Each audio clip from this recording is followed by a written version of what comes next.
सीखने की शुरुआत श्वेतांबरी शर्मा के साथ। नमस्कार दोस्तों, मैं हूं श्वेतांबरी शर्मा और स्वागत है आपका धार्मिक कथाओं तथा पौराणिक चरित्रों से जुड़े मेरे चैनल रोली अक्षत में। इस चैनल को शुरू करने का मेरा उद्देश्य न केवल आपको धार्मिक जानकारी देना है, बल्कि हमारी सभ्यता तथा संस्कृति के महत्व को भी उजागर करना है।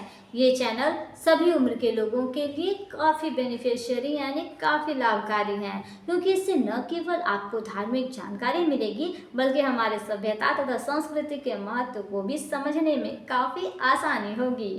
दोस्तों, आज के इस वीडियो में न तो मैं किसी व्रत त्यौहार की बात करने वाली हूँ, न पूजा पाठ की बात करने वाली हूँ और न ही किसी महोत्सव या फिर उत्सव की बात करने वाली हूँ। मैं बात करने वाली हूँ एक ऐसे महान हस्ती, एक ऐसे महान शख्सियत, एक ऐसे महापुरुष की जिन्होंने इस संसार को एक ऐसा अमर कीर्ति दिया जिसे आज घर घर में पढ़ा जाता है, आज घर घर में पूजा जाता है। और इसी महाकाव्य और इसी महाकृति की वजह से आज हम भगवान प्रभु श्री रामचंद्र जी के जीवन की हर घटना को सजीवता से देखते हैं, उसे जानते हैं। कहा जाता है कि आज इन्हीं की वजह से हम रामायण के समस्त पात्र, चाहे वो प्रभु श्री राम हो, माता सीता हो, लक्ष्मण जी हो, भरत हो, शत्रुघ्न हो, खुद हनुमंत जी हो, या फिर माता कौशल्या, कैकेयी, सुमित्रा हो, राजा जनक हो, राजा दशरथ हो, या फिर जितने भी सारे पात्र हों, उनको हम बहुत अच्छे से समझ सकते हैं, उनको हम जान पाते हैं। कारण है सिर्फ ये एक ऐसे महान शख्सियत है, एक ऐसे महर्षि हैं, एक ऐसे महापुरुष हैं जिन्होंने भगवान जीवन यानी कि भगवान श्री रामचंद्र जी के जीवन में घटित हुई हर घटना को बड़ी ही सजीवता से, बड़ी ही रोचकता के साथ वर्णन किया और लिखा है। अगर इन्होंने रामायण न लिखा होता तो आज हम मर्यादा पुरुषोत्तम श्री रामचंद्र जी के जीवन की कथा को न जान पाते, न समझ पाते और न ही लोगों के सामने भगवान श्री रामचंद्र जी के जैसा बनने का कह पाते, न ही हर जगह उनकी मिसाल और उदाहरण दे पाते। दोस्तों, मैं बात कर रही हूँ महर्षि वाल्मीकि के बारे में, जिन्होंने पहले ऐसे व्यक्ति थे जिन्हें की महाकवि का संज्ञा दिया गया, महाकवि की उपाधि दी गई इन्होंने 24,000 श्लोकों में रामायण की रचना की। रामायण की रचना करने के पश्चात ये समस्त संसार में प्रसिद्ध हो गए, एक प्रसिद्ध महर्षि बन गए, एक महान शख्सियत, एक महापुरुष बन गए। इन्होंने रामायण की रचना करके वो दिया है, एक अमर कीर्ति संसार को वो उपहार दिया है, जिसके लिए ये संसार सदा सदा के लिए उनकी ऋणी रहेगा। दोस्तों, महर्षि वाल्मीकि एक महा जिनके बारे में मैं कह सकती हूँ कोई एक महाज्ञानी, महाविद्वान थे। कहा जाता है कि उन्हें ज्योतिष शास्त्र, खगोल शास्त्र की अच्छी जानकारी थी। उन्होंने यहाँ तक कि रामायण में नक्षत्र, सूर्य और चंद्रमा के भी वर्णन किए हैं। उन्होंने न केवल श्री रामचंद्र का चरित्र लिखा है, उनके जीवन से जुड़े हुई हर पात्र के बारे में, उनके जीवन से जुड़ी हुई हर घटना के बारे में रामायण में सजीवता से वर्णन किया है, बल्कि वो एक अच्छे खगोल शास्त्री थे, एक ऐसे ज्योतिष शास्त्री थे। इसीलिए उन्होंने सूर्य, चंद्रमा और नक्षत्र का भी उतनी ही रोचकता के साथ, उतनी ही विशद वर्णन किया है इस महाकृति रामायण में। तो दोस्तों, आज है उनकी जयंती और उन्हीं की जयंती के उपलक्ष्य में मैं उनसे जुड़ी कुछ किंवदंतियाँ आप लोगों के सामने प्रेजेंट करने वाली हूँ। यानी उनके जीवन से जुड़ी कुछ रोचक किंवदंतियाँ, कुछ रोचक पौराणिक कथाएँ, कुछ रोचक जनश्रुति, कुछ रोचक पौराणिक कथा यानी लोक कथा मैं आप लोगों के सामने आज प्रेजेंट करने वाली हूँ। इनके बारे में दोस्तों बहुत सारे लोगों की बहुत सारी राय है। अलग अलग किंवदंतियों में इनके जीवन से घटित घटनाओं, इनके जीवन में घटित घटनाओं का अलग अलग तरीके से वर्णन किया गया है। इसी में से कुछ किंवदंतियाँ मैं आज आप लोगों के सामने लाई हूँ और आप लोगों को सुनाने वाली हूँ। दोस्तों, पहली किंवदंती ये कहती है कि ये भगवान वरुण देव के 10वें पुत्र थे। वही वरुण देव जो कि स्वर्ग में निवास करते हैं, उन्हें उनका 10वां पुत्र बताया गया है। कहा जाता है कि एक बार इनकी मुलाकात देव ऋषि नारद से होती है। वही देव ऋषि नारद जो कि हमारे पालनहार भगवान विष्णु के अनन्य और परम भक्त हैं। उन्हें ऐसा वरदान मिला हुआ है या ऐसा अभिशाप इन्हें मिला हुआ है कि वो पूरे ब्रह्मांड में भ्रमण करते रहेंगे और वो अपने भ्रमण के दौरान नारायण नारायण का जाप करते हुए विचरण करते रहते हैं और वो कहीं भी 2 मिनट से ज़्यादा रुक नहीं पाते हैं। इसी क्रम में इनकी मुलाकात एक दिन होती है रामायण के रचयिता महर्षि वाल्मीकि से।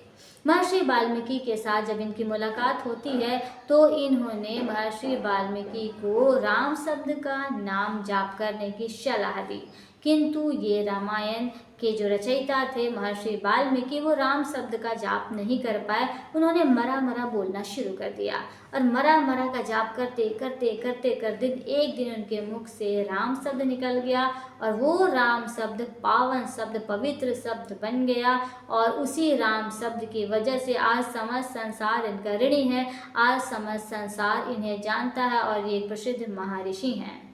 दूसरी किंवदंती ये कहती है कि ये जो है रामायण लिखने से पहले यानी महर्षि बनने से पहले एक चोर थे। हालांकि इस बात में कितनी सच्चाई है ये पौराणिक ग्रंथों में, किंवदंतियों में, जनश्रुतियों में और लोक कथाओं में विद्यमान है, लेकिन सर्वसम्मत से या किंवदंतियों में, जनश्रुतियों में ऐसा माना जाता है कि ये चोर थे, लेकिन ये चोरी मजबूरी में इन्होंने किया। इनका जन्म तो ब्राह्मण परिवार में हुआ था, इनका नाम तो लौह जंग था। ये अपने परिवार के प्रति पूरी तरह समर्पित थे। अपने माता पिता और अपनी पत्नी से ये बेहद प्रेम किया करते थे, उनका हमेशा ख्याल रखने का कार्य करते थे। अपने गृहस्थ जीवन में रहते हुए इन्होंने अपने कर्तव्यों का पालन बहुत ही अच्छे तरीके से करना शुरू किया। लेकिन एक बार की बात है दोस्तों कि 12 वर्षों तक लगातार बारिश नहीं हुई। बारिश न होने के कारण सूखे और अकाल की स्थिति सामने आ गई। चारों तरफ त्राहिमाम त्राहिमाम मच गया, सभी जगह हाहाकार मचने लगी। उसी समय इन्होंने अपने परिवार का भरण पोषण करने के लिए, अपने बच्चों का, अपनी बीवी के, अपने माता पिता का पालन करने के लिए चोरी का काम शुरू कर दिया, लोगों को लूटने का काम शुरू कर दिया। इसी दौरान इनकी मुलाकात होती है सप्तऋषियों से। सप्तऋषियों को भी इन्होंने लूटने का काम किया, लेकिन सप्तऋषि जो कि परम ज्ञानी थे, अंतर्यामी थे, त्रिकालदर्शी थे, उन्होंने इनकी स्थिति को भांप लिया। ये समझ गए कि ये व्यक्ति मजबूरी में चोरी कर रहा है, जो कि ब्राह्मण परिवार से ही संबंधित है। उन सप्तऋषियों को इन पर दया आ गई। उन्होंने एक मंत्र का जाप करने की सलाह दी महर्षि वाल्मीकि को, और महर्षि वाल्मीकि जो कि उस समय लौह जंग के नाम से प्रसिद्ध थे, उन्होंने उस मंत्र को ग्रहण किया और उसकी जाप करनी शुरू कर दी। कई वर्षों तक लगातार जाप करने के पश्चात इन्होंने सिद्धियां प्राप्त की। कहा जाता है कि चींटी और दीमक से रिलेटेड भी इनके जीवन में कुछ वैसी बातें हैं, इनके तप से रिलेटेड, चींटियों से रिलेटेड, दीमक से रिलेटेड और इनके तप से रिलेटेड भी बातें हैं। हालांकि कहा जाता है कि इन्होंने लंबी तपस्या की और उसके पश्चात इन्होंने सिद्धियां प्राप्त की और तब ये कहलाए महर्षि वाल्मीकि। महर्षि वाल्मीकि जो कि आगे चल करके कुटिया बनाकर, आश्रम बनाकर रहने लगे। इनसे जुड़ी मैं तीसरी किंवदंती आप लोगों को बताने वाली हूँ। तो दोस्तों ये तीसरी किंवदंती ये है कि रामायण काल में इनकी मुलाकात प्रभु श्री रामचंद्र जी से हुई थी। जी हाँ दोस्तों, वैसे तो ये भी उल्लेख किया गया है कि ये सतयुग, द्वापर युग, त्रेता युग, तीनों युगों में विद्यमान थे, तीनों युगों में इनका नाम आता है। लेकिन जहाँ तक रामायण काल की यदि मैं बात करती हूँ तो कहा जाता है कि रामायण काल में जो है इनकी मुलाकात भगवान श्री राम से हुई थी। भगवान श्री रामचंद्र जी जो थे अपने वनवास के दौरान इनकी कुटिया में, इनके आश्रम में पधारे थे और इनके आश्रम को अपने पद चिन्हों से पवित्र कर दिया था। इन्होंने उस समय प्रभु श्री रामचंद्र जी के दर्शन किए थे। यही नहीं दोस्तों, ये भी बताया जाता है कि जब प्रभु श्री रामचंद्र जी ने माता सीता को जंगल में छोड़ दिया था, उस समय माता सीता ने इनके आश्रम में, इनकी कुटिया में शरण लेने का काम किया था। अपने दोनों जुड़वा बच्चों लव और कुश को भी जन्म माता सीता ने इन्हीं के आश्रम में, इन्हीं के कुटिया में दिया था। यही नहीं, महर्षि वाल्मीकि ही थे जिन्होंने माता सीता के दोनों बच्चों को अपना शिष्य बनाया। महर्षि वाल्मीकि के पहले शिष्य लव और कुश ही माने जाते हैं। तो सोचिए दोस्तों कि इन्होंने कितना पवित्र काम किया। न केवल माता सीता के पुत्रों को शिक्षा देने का काम किया, माता सीता को अपने कुटिया में, अपने आश्रम में शरण दी, बल्कि इतनी महान कीर्ति रामायण की रचना की। तो दोस्तों, आज इनके जन्म दिवस के उपलक्ष्य में, इनकी जयंती के उपलक्ष्य में मैंने इनसे जुड़ी कई रोचक बातें आप लोगों को बताई, इनसे रिलेटेड कई वदंतियों की जानकारी आप लोगों को दी। मुझे उम्मीद है दोस्तों कि महर्षि वाल्मीकि जितने महान शख्सियत, इतने महान हस्ती, इतने महापुरुष थे, इनसे रिलेटेड ये जानकारी आपको अवश्य ही पसंद आई होगी। यदि आपको ये जानकारी पसंद आई हो तो कृपया अपनी राय मुझे कमेंट बॉक्स में लिख भेजें। मुझे आपकी राय का हमेशा इंतजार रहता है। साथ ही आप मुझे सपोर्ट करना ना भूलें।